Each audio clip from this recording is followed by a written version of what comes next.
आइए आज हम अम्लीय मूलक के परीक्षण के बारे में जानते हैं। कितने तरह के अम्लीय मूलक होते हैं और उनमें कौन-कौन सा परीक्षण हम करके पता करते हैं कि कौन-सा अम्लीय मूलक है। तो देखिए अम्लीय मूलक को हम 11th-12th की दृष्टि से 3 भागों में बाँटते हैं। पहला है तनु समूह, दूसरा है सांद्र समूह और तीसरा है विशिष्ट समूह। तनु समूह में 5 तरह के अम्ल आते हैं। एक है carbonate, sulphite, acetate, sulphide, nitrite. इसी तरह सांद्र समूह में 4 तरह के अम्ल आते हैं, क्लोराइड, ब्रोमाइड, आयोडाइड, नाइट्रेट। और विशिष्ट समूह में केवल एक ही को हम पढ़ेंगे 11th-12th में, वो है सल्फेट। आगे क्लास में आप लोग इस विशिष्ट समूह में और अम्लीय मूलक के बारे में पढ़ेंगे। फिलहाल 11वीं-12वीं के दृष्टिकोण से हम केवल सल्फेट के बारे में पढ़ेंगे। आइए अब जानते हैं कि इनको हम कैसे पहचानेंगे कि कौन-सा अम्लीय मूलक है। तो सबसे पहले तनु समूह का देखिए, मैं इसको थोड़ा-सा चेंज करता हूँ। सबसे पहले देखते हैं तनु समूह। तनु समूह में हमें करना क्या है, हमें जो पदार्थ मिला रहेगा उसमें तनु H2SO4 मिलाएँगे। तनु समूह का मतलब उसमें तनु H2SO4 मिलाना है। तो जब तनु H2SO4 मिलाएँगे तो इनमें से कौन-सा आपको परिणाम मिल रहा है उसके आधार पे हम लोग अम्लीय मूलक डिसाइड करेंगे।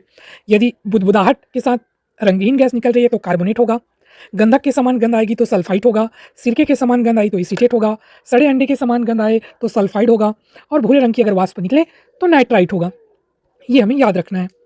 नेक्स्ट अगर हम बात करें सांद्र समूह की, तो सांद्र समूह में 4 हैं क्लोराइड। अगर तीक्ष्ण गंध आ रही है, सांद्र समूह का मतलब क्या है? सांद्र समूह का मतलब है कि हम पदार्थ के साथ कॉन्सन्ट्रेट यानी सांद्र H2SO4 मिलाएँगे। सांद्र समूह का मतलब सांद्र H2SO4 मिलाना है।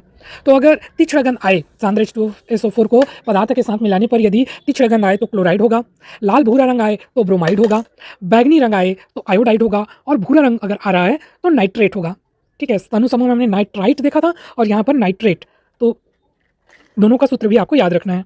अब मान लीजिए तनु समूह भी नहीं आया, सांद्र समूह भी नहीं आया, तो हमारे पास बचता है विशिष्ट समूह। इसमें विशिष्ट समूह में ना तो हम तनु H2SO4 मिलाएंगे ना ही सांद्र H2SO4 मिलाएंगे। इसमें पदार्थ के साथ बेरियम क्लोराइड को मिलाना रहता है।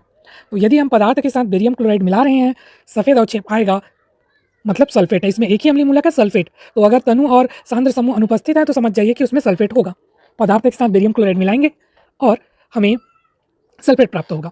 तो तनु और सांद्र समूह को हम कैसे याद रखें, क्योंकि ये तीसरा समूह तो आसानी से याद हो जाएगा, इसमें एक ही है सल्फेट, लेकिन बाकी समूह में थोड़ा सा कन्फ्यूज़न होता है। तो उस कन्फ्यूज़न के लिए एक छोटा सा ट्रिक है जिसको आप याद रख के पता कर सकते हैं कि कौन सा लक्षण आने पर हम किस अम्लीय मूलक को लेंगे। तो देखिए एक ट्रिक है, तनु के घर से हमें याद रखना है तनु समूह।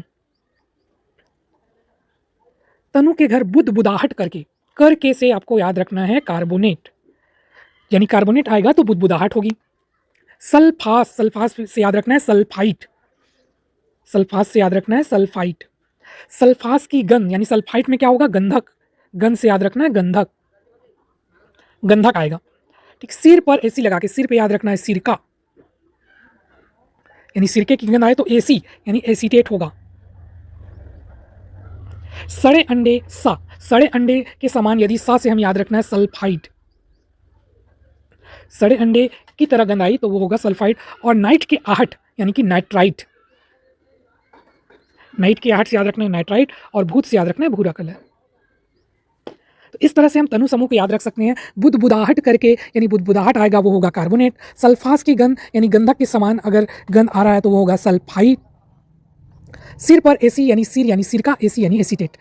और सड़े अंडे के समान यदि गंध आए तो वो होगा सल्फाइड। नाइट यानी होगा नाइट्राइट और भूत से हमें लेना है भूरा कलर। तो ये एक छोटा सा ट्रिक है जिसकी सहायता से आप ये जान सकते हैं कि कौन से अम्लीय मूलक में कौन सा लक्षण आता है। चलिए सांद्र समूह की बात कर लें। सांता से याद रखना है आपको सांद्र, यानी यहाँ पर सांद्र समूह की बात हो रही है, सांद्र समूह की। कल तीखी, कल से याद रखना है Cl, तीखी से याद रखना है तीक्ष्ण गंध। बड़ी से याद रखना है ब्रोमीन और लाल भूरा, यानी ब्रोमीन में लाल भूरा कलर आता है। बैगनी आई, यानी आई क्या है, आयोडीन, आयोडीन में कौन सा कलर होगा, बैगनी। और नाइट से याद रखना है नाइट्रेट और भूत से याद रखना है भूरा। ठीक, तो इस तरह से हम सांद्र समूह को भी याद रख सकते हैं। कल तीखी, बड़ी लाल भूरी, बैंगनी आई वाली, भूत नाइट में आया। अब मान लो ये दोनों नहीं रहे तो तनु और सांता जब नहीं आई तब मैंने भर पेट से याद रखना है सल्फेट, सल्फेट कैसे आएगा? बेर यानी कि बेरियम क्लोराइड मिलाएंगे, सफ़ेद अवक्षेप आएगा। तनु और सांता जब नहीं आया, यानी कि जब तनु समूह और सांद्र समूह हमें नहीं मिला, तब हमने क्या किया? सल्फेट का परीक्षण किया। सल्फेट के परीक्षण के लिए हमने क्या लिया? बेरियम क्लोराइड लिया, जिससे सफ़ेद अवक्षेप आया। तनु और सांता जब नहीं आई, तब मैंने भरपेट बेर खाया, जिससे सफ़ेद गुठली निकला, मतलब सफ़ेद अवक्षेप प्राप्त हुआ। तो इस तरह से आप इस ट्रिक की मदद से अम्लीय मूलक कौन-कौन से हैं और उनके कौन-कौन से लक्षण हैं, वो पता कर सकते हैं। ठीक, आशा है कि आपका कुछ इससे हेल्प होगा। Thank you.